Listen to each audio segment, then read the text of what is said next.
자, 오늘의 말씀의 제목은 우리의 믿음이 약해질 때입니다. 오늘일 수도 있고 내일일 수도 있고 불과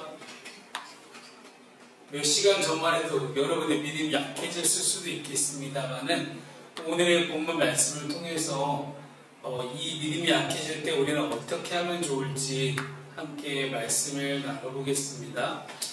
말씀을 묵상하면서 제가 제 마음속에 갖게 되는 위로 중에 하나는 뭐냐면 성경 속의 인물들이나 지금 시대를 살아가는 저나 여러분이 비슷하다는 거예요. 뭐가 비슷하냐면 어떤 때는 정말로 하나님께로부터 은혜 받고 가슴 뜨거워지는 그런 경험도 있고 뭐 감동도 있고 갑자기 우리 안상희처럼 헬스하다가 목사님 찬양이 너무 하고 싶어요. 그 찬양이 삘 받아서 막 목사님 인용이 형 빨리 우리 10분 전에 찬양해요 막 이렇게 막 불타는 열정이 있는가 하면 또 어떤 때는 상황과 환경의 지배를 받으면서 온갖 세상의 모든 근심 걱정 고민 염려를 다 내가 짊어지고 듯한 그런 느낌을 받을 때가 있다라는 거예요.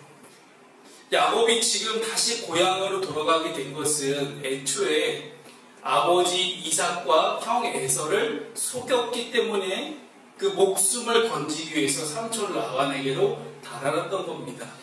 그리고 오늘 야곱은 20년 전에 자신을 죽이려고 했던 그 형 에서를 다시 만나기 위해 고향으로 돌아가는 그 길 위에 있습니다.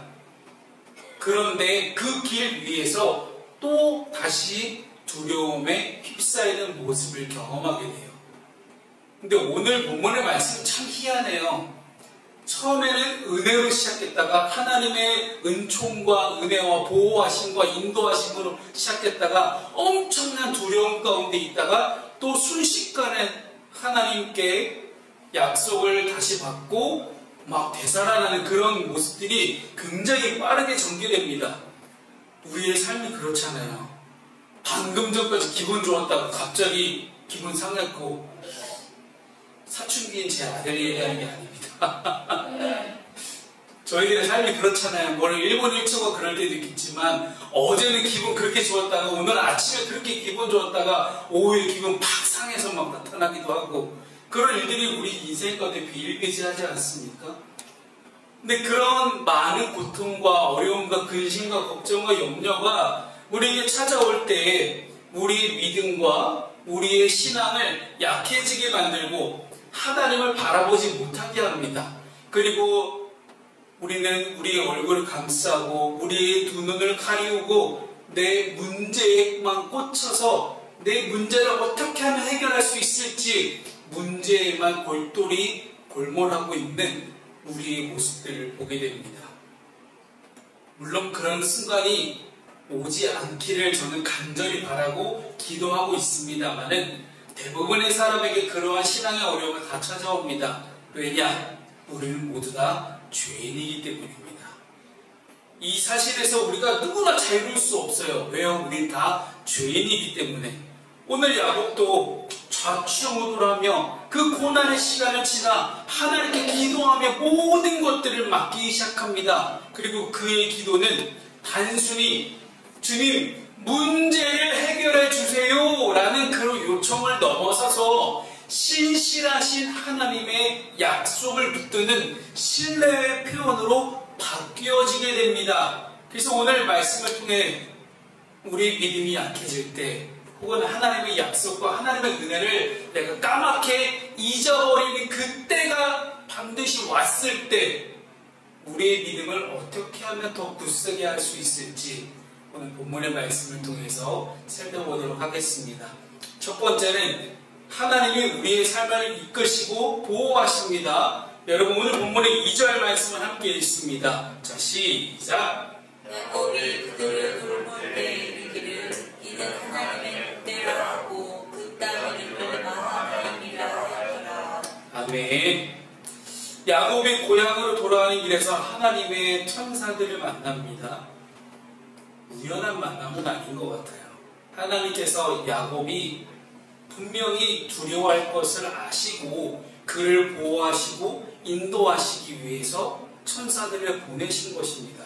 그리고 그 천사들을 보자마자 야곱은 하나님께서 자신을 보호하시고 지켜주신다는 것을 다시 한번 깨닫게 됩니다.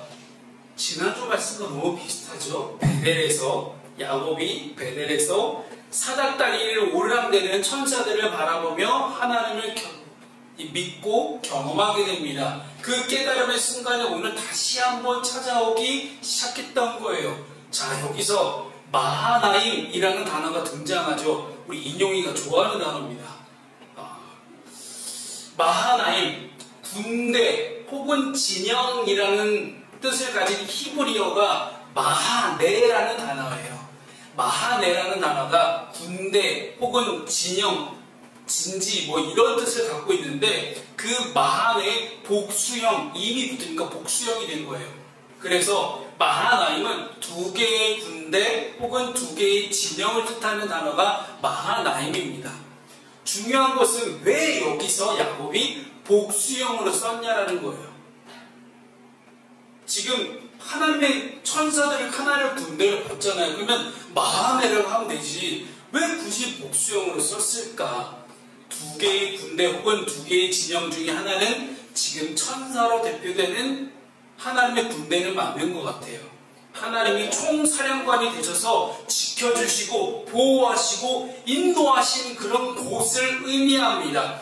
두 개 중에 다른 하나, 그것은 야곱과 그의 가족 그리고 그의 가축과 종들을 포함한 야곱의 진영을 두 번째 진영이라고 볼 수 있습니다.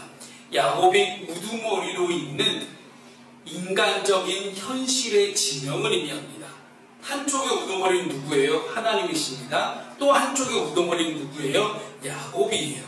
같은 우두머리로 있지만 사실 하나님과 야곱이 같은 우두머리로 비빌 수 있는 그런 급은 아니죠. 티어가 다른데, 그죠? 다이아하고 어떻게 브론즈하고 같이 비빕니까? 이게 말이 안 되는 상황인데, 즉 마하나임이라는 이 두 진영을 표현한 이유는 야곱이 앞으로 닥쳐올 상황에 두려움이 몰려올 때 하나님의 군대가 함께함을 깨달은 곳, 그것을 상징적으로 마하나임이라고 표현합니다. 더 나아가서 영적인 의미로 보게 된다면 야곱의 진영으로 대표되는 보이는 세계, 즉 야곱이 인간이 주인이 되어서 내가 내 삶의 주인이 되어 있는 그런 인간의 보이는 세계와 하나님의 천사로 대표되는 보이지 않는 세계의 충돌을 의미하는 단어가 사실 마하나임이에요. 그러니까 우리 인용이가 좋아하는 것처럼 하나님의 군대 우리 열심히 나가서 복음 전하고 전도해야 됩니다 하는 그런 강인한 이미지는 솔직히 아니에요. 자, 그래서 우리의 현실 속에서도 하나님께서는 언제나 보이지 않는 세계 가운데 여전히 일하고 계심을 깨닫는 곳이 마하나임입니다. 무엇보다 우리가 보이는 세계에서 믿음의 선한 싸움을 싸우고 있을 때, 열심히 믿는 사람으로 내가 분투하며 싸우고 있을 때, 그 영적인 전쟁터에서 하나님이 함께 나와 싸우고 계시는구나를 깨닫는 곳, 그런 의미가 바로 마하나임에 담겨져 있습니다.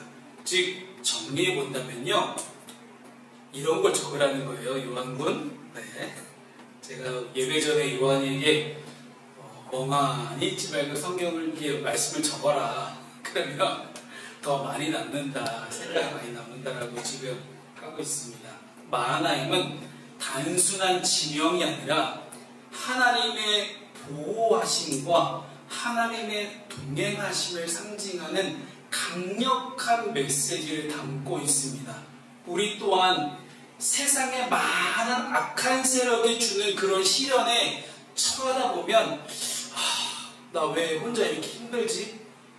혼자 고독감에 빠져 있을 때가 있어요. 하지만 하나님이 하나님의 자녀를, 하나님의 군대를 보내서 직접 지키고 계시다는 것을 기억해 본다면 어떤 두려움도 우리는 다 이겨낼 수 있다는 거예요.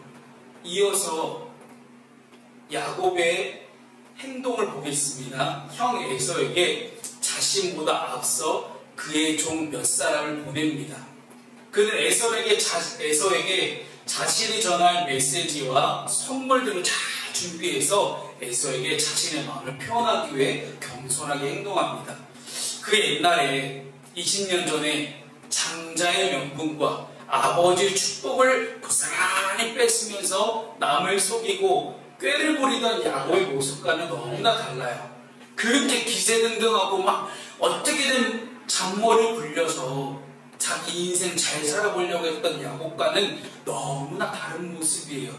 만약에 여전히 야곱이 자신의 재물과 형 에서에게서 빼앗은 그 장자권을 내세우며 교만하게 행동했다면, 어디 너가 나보다 좀 일찍 태어난 형이지만 내가 장자권 받았잖아 하고 여전히 기세등등했다면 아마 그와 그의 가족은 큰 화를 입었을지도 모르겠습니다. 여기서 이렇게 왜 변했을까요? 자, 하나님의 은혜를 경험한 사람의 특징이에요. 겸손함. 마하나임처럼 내가 보지 못하는 하나님의 세계, 하나님의 진영이 있습니다. 우리는 알 수 없는 그런 진영일지도 몰라요. 그러나 내가 누리는 모든 것들이 내 힘과 내 능력이 아니라 오직 하나님의 보호와 은혜라는 것을, 보이지 않는 그 은혜와 보호라는 것을 깨달았기 때문에 하나님의 은혜를 받은 사람은 겸손할 수밖에 없다는 거예요. 그래서 만약 여러분 가운데 주변에 겸손하지 못하고 교만한 사람이 있다, 그러면 그냥 욕하지 마시고 하나님의 은혜를 받게 하시옵소서 라고 그렇게 기도해 주시는 게 더 좋을 것 같습니다. 우리의 삶을 보호하시고 인도하신 하나님 앞에 오직 겸손하게 엎드려서 기도하고 맡길 수 있는 저와 여러분 될 수 있기를 주님의 이름으로 축복합니다. 아멘. 두 번째 말씀입니다. 나의 지혜를 의지하는 것이 불신앙입니다. 오늘 본문에 6절과 7절 말씀을 함께 읽습니다. 자, 시작. 내가 사자들이 야곱에게 돌아와 이르되 우리가 주인의 형 에서에게 이른즉 그가 400명을 거느리고 주인을 만나려고 오더이다. 야곱이 심히 두렵고 답답하여 자기와 함께한 동행자와 양과 소와 낙타를 두 떼로 나누고. 아멘. 여러분, 혹시 좁은 곳에 갇히면 답답함을 느끼는 분들 계십니까? 심하면 폐쇄 공포증까지 느끼시는 분들이 계시는 걸로 알고 있어요. 오늘 야곱의 상태가 딱 그렇습니다. 겉으로 보여지는 상황은 그렇지 않아요. 그런데 그의 마음 상태가 그렇다는 거예요. 겉으로 보는 것과 달리 그의 마음 상태가 마치 어딘가에 갇히는 것처럼 답답하고 꽉 막힌 그런 생각이 드는 순간이 지금이에요. 자, 야곱은 앞서 보낸 부하들을 통해 에서가 400명을 이끌고 돌아오고 있다는, 함께 찾아온다는 소식을 듣게 됩니다. 그 소식을 듣자마자 큰 두려움과 답답함을 느껴요. 그런데 여기 7절에서 야곱의 마음 심리 상태가 마치 이 히브리어 단어 자체가 그래요. 폐쇄 공포증을 느끼는 것처럼 답답함을 느끼는 상태라고 표현합니다. 답답하다라는 히브리어가 차르라는 단어인데 좁아지는 느낌, 숨막히는 불안을 뜻할 때 사용되는 단어가 이 답답하다, 차르라는 단어입니다. 즉 극도의 두려움과 스트레스를 받는 상태라는 것이죠. 그 이유가 뭘까요? 아니, 여러분 잘 보세요. 방금 전에 뭐라고 고백했어요? 마하나임, 하나님의 보이지 않는 손이 내 삶을 인도하시는 거대한 군대가 있음을 저는 믿습니다 하면서 마하나임 이름 붙였잖아요. 그 앞에서 나는 겸손하겠다, 그렇게 은혜를 받았음에도 불구하고 갑자기 이 사람의 마음 상태가 순식간에 답답하고 두려운 상태로 왜 바뀌냐라는 거예요. 일단은 첫 번째 이유가 있죠. 형 에서의 마음을 몰라요. 지금이면 스마트폰 전화해갖고 형 괜찮아? 그때 삐졌던 거 다 풀렸어요? 라고 그렇게 물어볼 수 있죠. 제가 선물 잔뜩 가지고 갈 테니 형님 마음을 좀 누그러뜨리십시오. 에이 형제 사이에 이러시지 맙시다. 이제 20년 지났는데 이렇게 얘기할 수 있잖아요. 근데 지금은 그때 아니잖아요. 20년 전처럼 형 에서가 여전히 분노의 상태였을 거라고 그는 생각하는 거예요. 그러니 당연히 이런 오해를 할 수 있겠죠. 두 번째 이유는 뭘까요? 방금 전까지 하나님의 군대를 만나서 평안함과 인도하심을 확신했는데 내가 스스로 감당해야 하는 형이라는 문제가, 나를 죽이려 했던 형이라는 문제가 다시 내 앞에 나타나요. 내가 까맣게 20년 동안 잊고 살았던 형이라는 문제가 다시 한번 나한테 오자마자 PTSD라고 하죠. 그게 막 찾아오기 시작하는 겁니다. 앞에서 경험했던 모든 은혜가 한 번에 사라지는 그런 놀라운 일이 일어나기 시작한 겁니다. 이전에 에서를 속였다는 그런 죄만 생각나기 시작하니 그 죄 앞에서 그는 답답하고 두려울 수밖에 없었을 것입니다. 세 번째 이유가 또 있어요. 야곱의 마음이 답답한 이유. 이전에 20년 전에 도망칠 때는 야곱이 혼자였습니다. 근데 지금 20년 후에 어떻게 됐어요? 엄청난 거부가 됐습니다. 부자가 됐어요. 4명의 아내가 있죠. 11명의 아들이 있죠. 왜 11명이냐면 베냐민이 이후에 태어났어요. 35장에 베냐민이 태어나거든요. 그러니까 11명의 아들, 4명의 아내, 그리고 엄청나게 많은 가축들 아시잖아요. 삼촌 라반과 함께 있을 때 얼룩진 거, 뭐 이런 것들 잘 보게 했더니 다 소유가 되고, 이런 엄청난 하나님의 축복이 있지 않았습니까? 그런 엄청나게 많은 재산이 있어요. 그러니 20년 전에는 혼자 자기 목숨만 챙기면 되지만 이제는 자기 딸린 자식들이 소유물이 너무 많은 거예요. 그러니 어느덧 큰 무리의 리더가 된 야곱은 책임감이 커질 수밖에 없었습니다. 하나님의 약속을 믿어야 되겠죠. 그러나 본능적으로는 두려움은 계속해서 커지고 있었다는 것입니다.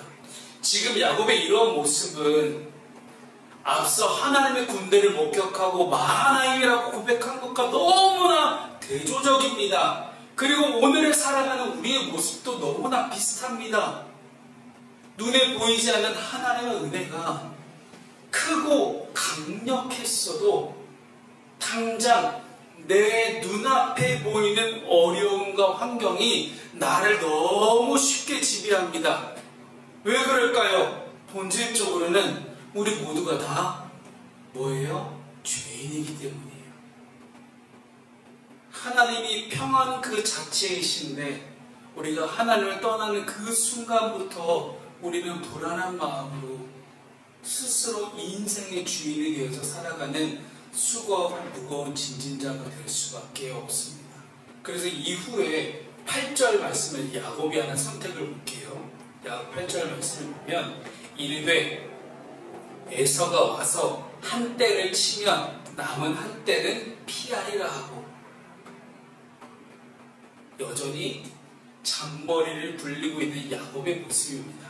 두려움 속에서 할 수 있는 인간적인 방책을 먼저 마련하죠. 앞서 하나님의 뜻이 두 진영이라고 했잖아요. 오늘도 또 똑같이 두 진영으로 나눠지는 모습들을 보게 됩니다. 이유는 간단합니다. 한 그룹이 공격을 받아도 나머지 그룹은 도망할 수 있기 때문이에요. 여기서 야곱이 자신의 가장 사랑하는 사람이 라헬인 것을 분명하게 드러내는 것 같아요. 라헬은 뒤쪽 진영에 배치하잖아요. 그런 거 보면 진짜 라헬을 사랑했던 것 같습니다. 한 그룹이 공격받아도 다른 그룹은 도망칠 수 있도록 두 그룹으로 나눈다. 또다시 마하나임을 합니다.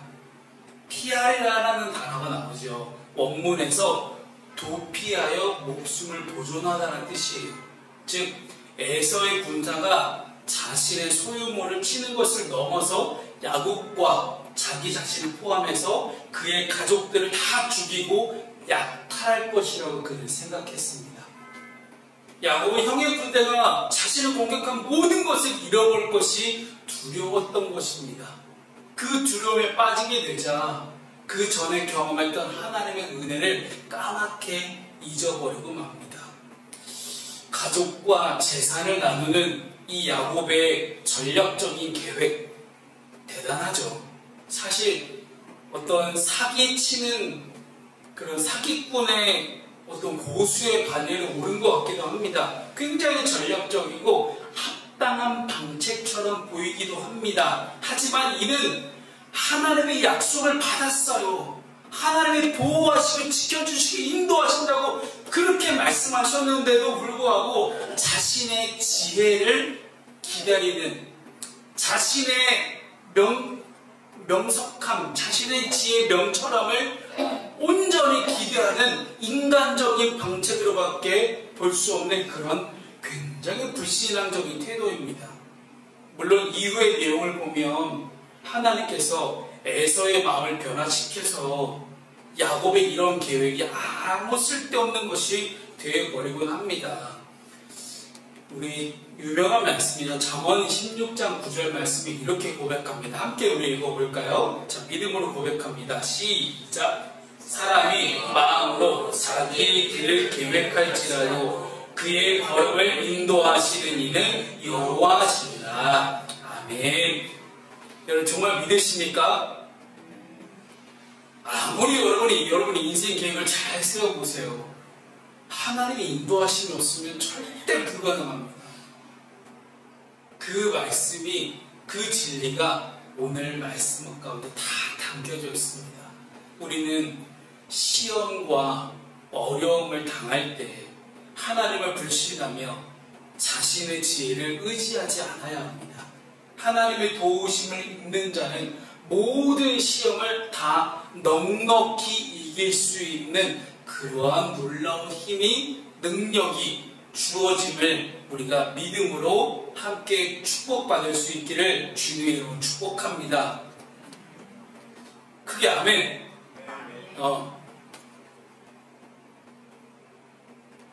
마지막 세 번째는요, 우리의 믿음은 성장 중이라는 거예요. 아직 현재 진행형입니다. 오늘 본문의 9절 말씀을 함께 읽어볼게요. 자, 시작. 우리도 이르되 내 조부 아브라함의 하나님, 내 아버지 이삭의 하나님 여호와여, 주께서 전에 내게 명하시기를 내 고향 내 족속에게로 돌아가라. 내가 내게 은혜를 베풀리라 하셨나이다. 아멘.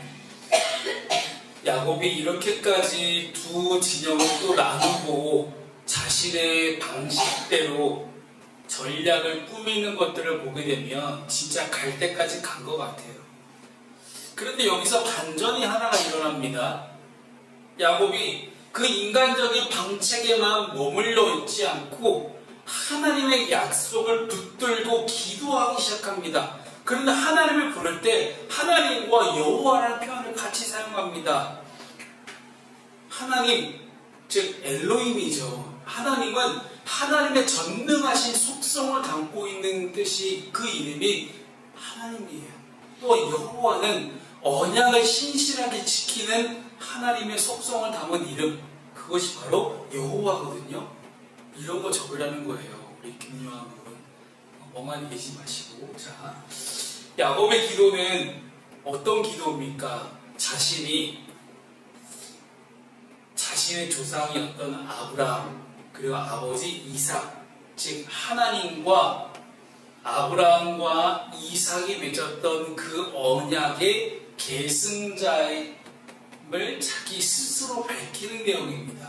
하나님의 명령대로 내가 고향으로 돌아가고 있음을 강조하고 있다는 그런 내용입니다. 이제 이것은 나는 할 만큼 했습니다. 그러니 하나님 제발 하나님께서 저와 약속하신, 즉 아브라함과 이삭과 약속하신 그 약속을 이제는 이어서 저에게 베풀어 주셔야 될 때가 왔습니다. 저를 통해서 그 약속을 꾸준하게 이어가셔야만 아브라함 하셨던 그 약속을 비로소 실현할 수 있는 거 아니겠습니까? 라고 그렇게 논리적 증거를 하나님께 들이밀고 있는 거예요. 우리도 하나님의 응답을 받는다. 여러분 기도할 때 하나님 응답해달라고 떼쓰지 마시고요. 하나님의 성경 말씀에 의지해서 기도하시기 바랍니다. 하나님 나라와 그 일을 구하기 위해서 여러분 무엇이든지 구하면 하나님 다 응답하실 것입니다.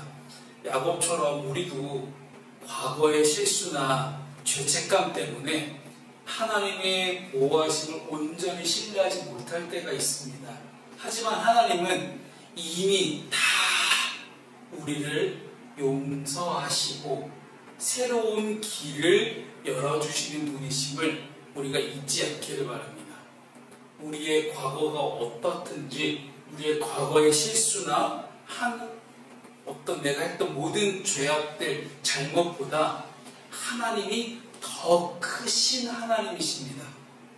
그러나 우리의 믿음과 신앙이 더욱더 성숙한 신앙으로 자라나려면 내가 이거 해보고 저거 해보고, 그러니까 오늘 야곱처럼 두 때로 나누는 그런 인간적인 방책 다 써본 다음에 기도할 게 아니라 기도가 내가 해야 될 가장 첫 번째 최우선 수단이 되기를 바랍니다.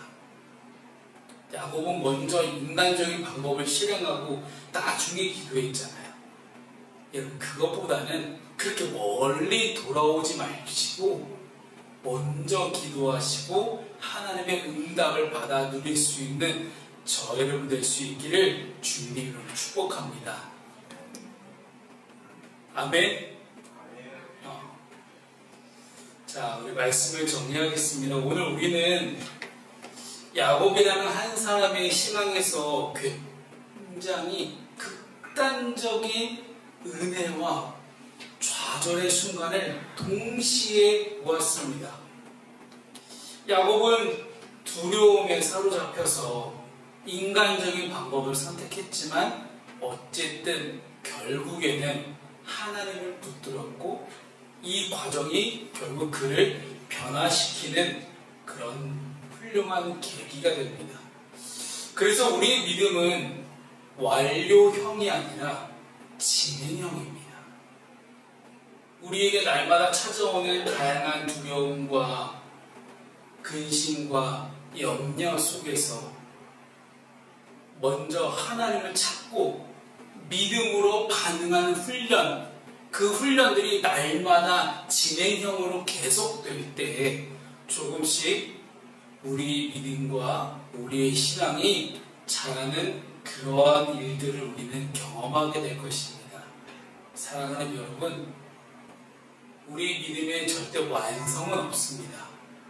그러니 날마다 우리가 하나님의 은혜를 겸손하게 구하면서 주님 말씀하시면 제가 듣겠습니다. 주님 말씀하시면 제가 순종하겠습니다. 아멘으로 나아가면서 그 순종하는 아멘이 내 입술에서 계속 터져나올 수 있도록 그렇게 날마다 믿음의 도전과 훈련을 거듭해서 계속해서 할 수 있는 우리 모두가 되시기를 주님의 이름으로 축복합니다.